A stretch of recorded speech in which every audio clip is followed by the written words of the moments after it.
We gotta pull this up so we don't look, you know, like we going to the club, because we're not going to the club, guys. All of those who need it. In Jesus' name, amen.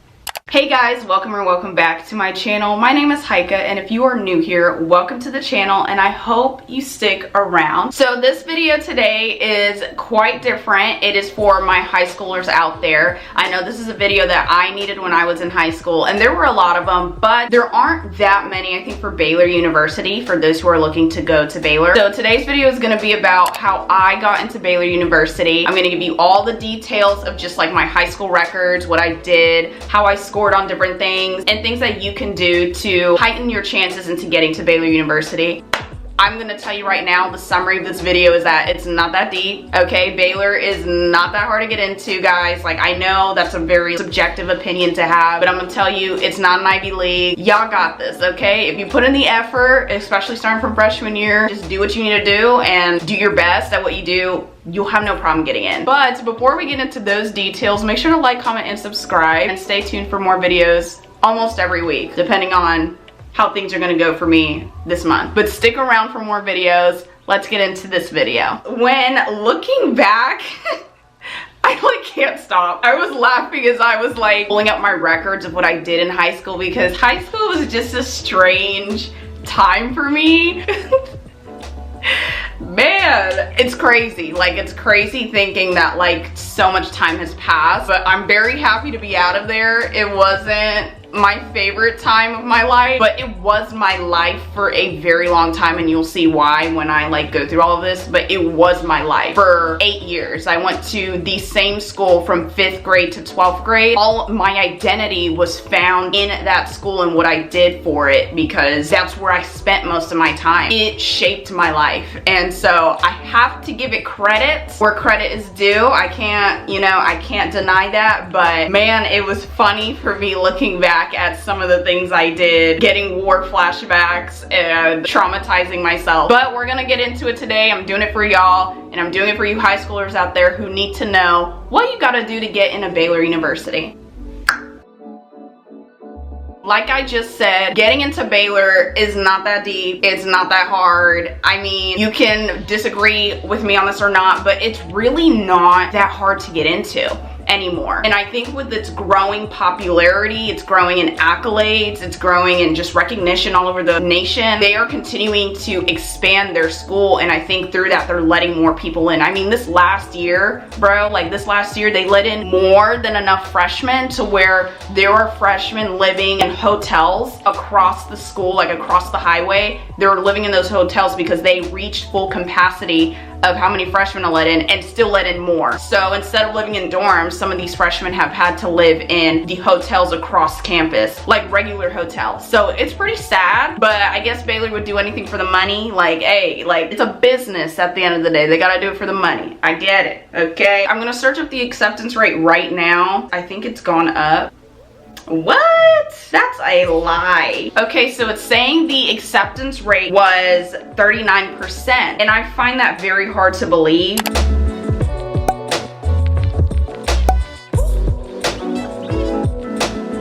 It's not like an Ivy League where it's like in the single digits, the acceptance rate. Do not bend over backwards, risking your life, sacrificing your life and freedom and all of this stuff to try and get into Baylor. If you just put in your best effort and you stay on top of your stuff in high school, it shouldn't be a problem getting in. So don't worry about it. Do what you can from the beginning, like freshman year of high school. Start from there, build up a good record, don't slack off, put in the effort, don't break your back, go and have a life, do all of that, and you'll be fine.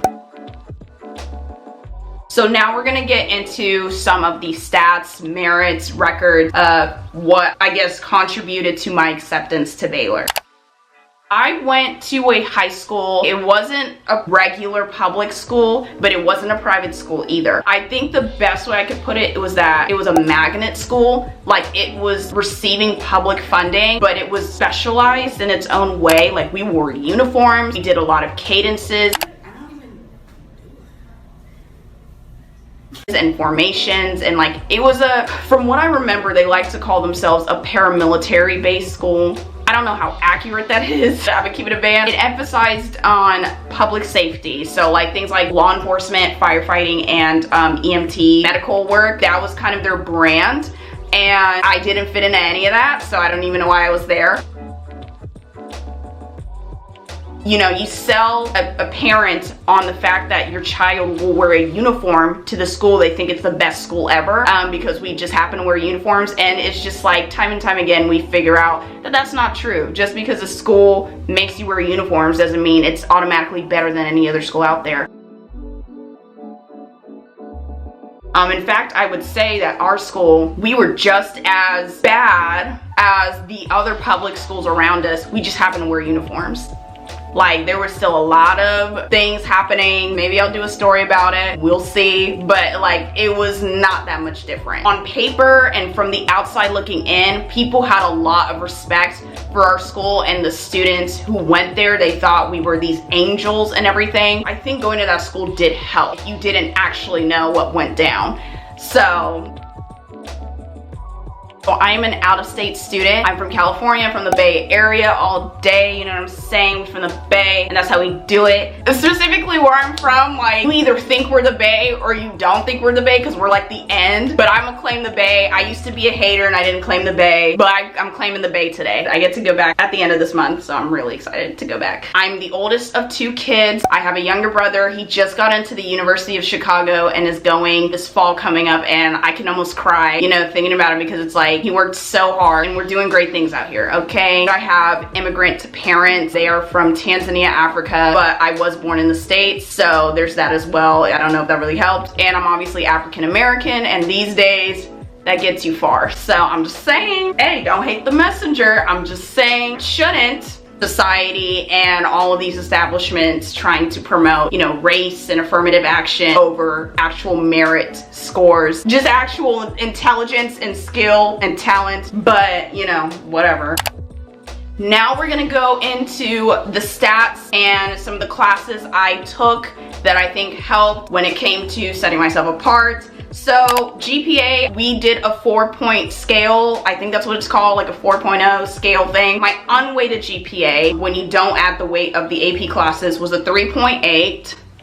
At the time, was not happy about, was pretty devastated, but I did get a 4.1 weighted GPA, and that really helped for a lot of other things. My SAT score, I took it like 3 times. I signed up for 4, but I took it 3 times. The 4th one I didn't show up because I was just like, I'm not doing this a 4th time just to get 10 points higher after trying so hard. So the first time I took it was in like my sophomore year. I think I got a 1090, and then I took it again my junior year and I got an 1140 or an 1170. I forgot. It was like in the mid 1100s. And then the last time I took it, I got a 1280. And then I signed up the 4th time and I didn't go. So I literally paid for nothing. At that point, I knew like, I'm not gonna apply for these Ivy Leagues. I don't care about the Ivy Leagues anymore. And that really broke my parents' heart. So, and they know it because we've talked about it. When I said I had to like dig deep into my brain and like into any records I still had of like what AP classes I took, because I forgot. I just really forgot. But I found the ones that I know I took. There's like one that I'm like, did I take this? I don't know, but hopefully I did. But I took AP United States History, AP European History, AP Literature, AP Calculus, and AP Government and Macroeconomics. I think it was macro. So those are the ones I took. Our school, compared to the other schools around our district, didn't offer much in AP or honors or any sort of specialty classes. I think it's because we were fairly new to the district and couldn't really afford to do all of these classes, but I think it really hindered our ability to stand out and like improve our own records because we just didn't have the same resources, opportunities, and options. We didn't have a variety of options to choose from when it came to like our academic classes and stuff. So it was really like messed up, and the district wasn't gonna do anything about it. So it did suck a lot. Because of my records, especially academically, I was able to receive the award of highest honor. The award of highest honor is given to students who have a 4.0 GPA or up weighted. So that worked in my favor. There were 6 of us out of, I think, 50 in the class. So some extracurriculars and leadership things that I've done. I peer tutored both freshman year and sophomore year. I peer tutored. So when I got to high school, I was able to peer tutor and somewhat mentor the younger middle school aged kids. I also praise danced for my local Salvation Army. I danced for their praise dance team, and we actually went and like competed and all of that. It was a really good time. That was probably the highlight of my high school experience. Our teacher or instructor, she gave us a lot of freedom to really interpret our dances and like make it our own. My creative side came out with that, and I don't really have a creative side like that. It really just helped express like our love for Christ and faith in a way that was special and unique to us. Some other extracurriculars, our school, for the lack of classes and options it did provide a student leadership class. I actually got invited to be part of the class. I didn't really have to like apply or anything, so it was nice. But I started that my 10th grade year and went until I graduated with student leadership. And basically that class was our administrative board for like how to improve the student body, planning events, and setting things up for the rest of the student body, representing the student body. Just a lot of like behind the scenes, governing, all of these different things. So we were part of that government. I guess you can call it a student government class thing. It was called zero period, so we would show up before everyone else, like before the rest of the school came, and we would have class like an hour before actual school started. And that is where we like governed and like set up for events and all the different things. So it was a lot. My 11th grade year, I got a position as the vice president of the class of 2020, which was our graduating class. And then my senior year, I got the Associated Student Body vice president position. Basically, I was vice president over the entire student body, 5th through 12th grade. I had a lot more ground to cover with that. It was a time for sure. And anyone who like participated in student leadership, the 3 years that I was in there, they know it was a time. It was a hoot and a half. I also founded and was president of the College and Career Club on our campus as well, and I did that from 11th to 12th grade. All right, now we're gonna go into volunteer service and jobs. So through student leadership, like I mentioned, we also were required to do community service hours every month. Like it was part of our grade. So wherever we could do that, we will, whether it was within our school or outside in the community. And most of the times I think it was within our school. We had to stay late for events or help set up early in the morning. Like we did a lot. Those counted towards like some of our community service records. I participated in Key Club a little bit, and so through them, I was able to go and find opportunities to volunteer within the community. It was very sporadic, like, oh, there's an opportunity over there, go do it. There's an opportunity over there, go do it. And we just would go and do it and put it on our record so that we can have like a cumulative list of how many hours we did. We would add that up and hopefully it would suffice. So at least I kept a record of mine. Also, I was a teen volunteer for our local hospital. Most of the time I ran the gift shop, but okay, hear me out. I did sometimes go out into like the actual departments and did like small like intern tasks for a lot of the different clerks and all of that. So it was more of like a assistant type job. We didn't really do much like on the scene, in the ground, in the streets, fixing up people, doing surgery and all that. We didn't do all that. It gave me something to do. Ever since it was legal for me to start working, I did. So my very first job was at a Fuddruckers. First I bussed tables, then they moved me up to cashier. The next summer I had a position at our local Salvation Army, and I was a day camp counselor. And then the summer after my senior year, which I guess doesn't really matter, but I was a courtesy clerk for our local supermarket.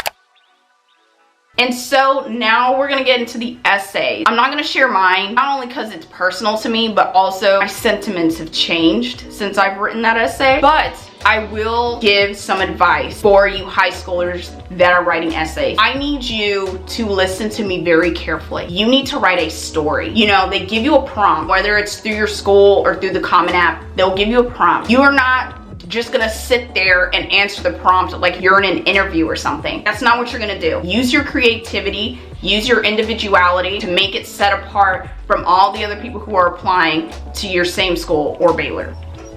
Make it your own. I think with Baylor being a private Christian school, if you are of the faith, then it will probably be helpful for you to write something that connects to your faith in a way, but it's still your own. I'm not talking about, oh, going to church and, oh, I did all these different things within my church, blah, blah, blah. Don't make it a resume. Don't make it a list of all the things you've done. They already know that through your other answers when you typed in all of the things, your extracurricular activities. Don't repeat the same things that you typed up beforehand in those sections of extracurricular activities and positions you held and all of that. Take one of those positions maybe and write a story about it while answering the prompt. Make it individual and unique to you so that you can stand out, and being creative in how you write it. Don't just write some one time I went to church, and no, make it like a creative flowing story. Your voice carries out to the reader, the person who's reading it. And I say that because through my internship position this summer, I have had the opportunity to be on the other end of high school and college essays for our scholarship that we provide. So I was able to read a list of high school essays, and I had to be the one to choose essays that I think qualified the best for the scholarship. And the essays that really stood out to me were the ones that didn't just answer the questions. The ones that stood out to me the most and that I recommended to the people who were going to be finalizing and actually picking the actual people who will get the scholarship were the essays that told a story that made the person seem more human. And what I mean by that is, like, you're reading pieces of paper. You can't put really a face or a human being or soul to the paper unless they are able to do that themselves. And so the ones that really stuck out, it humanized and personalized the person who was writing it. Those were the ones that I chose to go into the final round of judgment for those who get the scholarship. And so what I would say to those who are writing essays, like, write a story, make it personal, make it unique to you. Don't fabricate anything, and don't sit here trying to tell a story that isn't true. With your own talent and creativity, make it intriguing, make it captivating, make the reader want to stop scrolling through all these essays that they have to read, hundreds of thousands. I had to read 100 that day.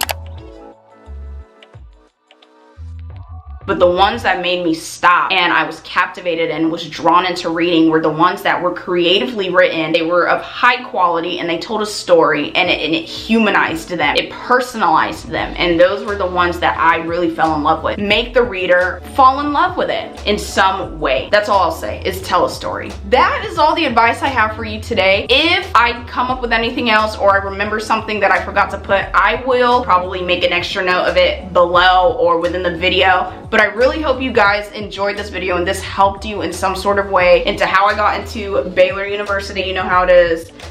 Texas, horns down, all things. It's horns down season. So let me know if you guys have any questions. You can DM me on Instagram at HicaRose, or you can leave a question in the comment below and I'll make sure to answer it to the best of my ability. But until then, I want to thank you guys for staying to the end. I can't wait to see you guys again soon, and that's a wrap. I'll see you guys later.